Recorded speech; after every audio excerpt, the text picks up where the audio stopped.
So I like to think of labor and birth as the marathon of the entire experience of conscious pregnancy and birthing.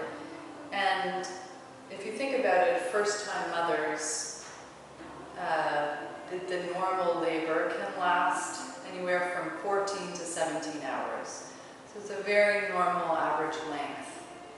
And then the birth, sometimes people push 1, 2, 3 hours, sometimes much less, and sometimes a little bit more. So there's a range of ways that this could look.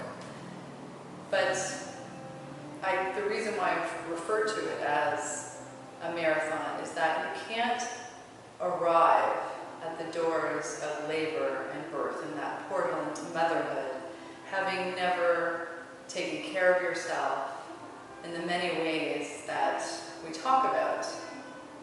So it's, I once ran a marathon, 26 miles, and for a few months, maybe 4 or 5 months before the marathon, I trained. I ran 3 times a week, I drank a lot of water, I increased my carb intake, and then I arrived at the marathon, and I ran a fine marathon, maybe 5 hours, 5:15 was my time, and I felt pretty good.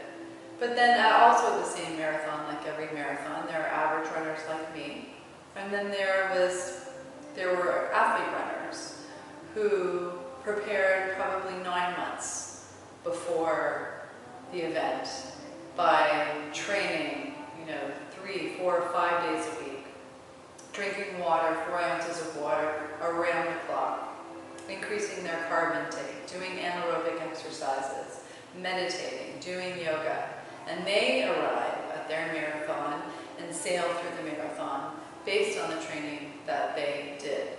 And so who do you want to be in the marathon of labor and birth? Do you want to be an average runner that, can get through it but struggles a little? Or do you want to be that expert marathon runner? Well, I would say that probably all of us, right? Want to be that expert marathon runner. And so we need to train during our pregnancies. And how do we do that? Well, we use yoga and meditation. We drink water. We eat beautiful plant-based nutritional foods. We get up every day and rejoice in the idea of motherhood and rejoice in our radiance as a woman and the power of being an Adi Shakti woman.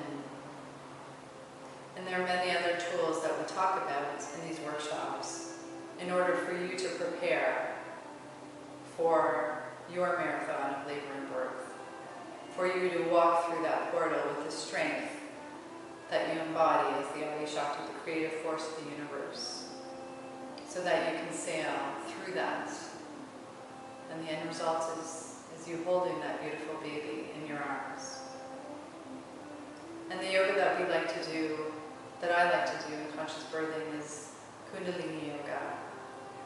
Because for me, it was the connection to my most radiant self.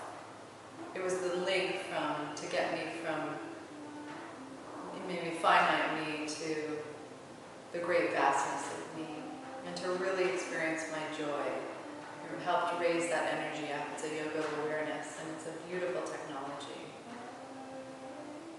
So let's begin our practice today.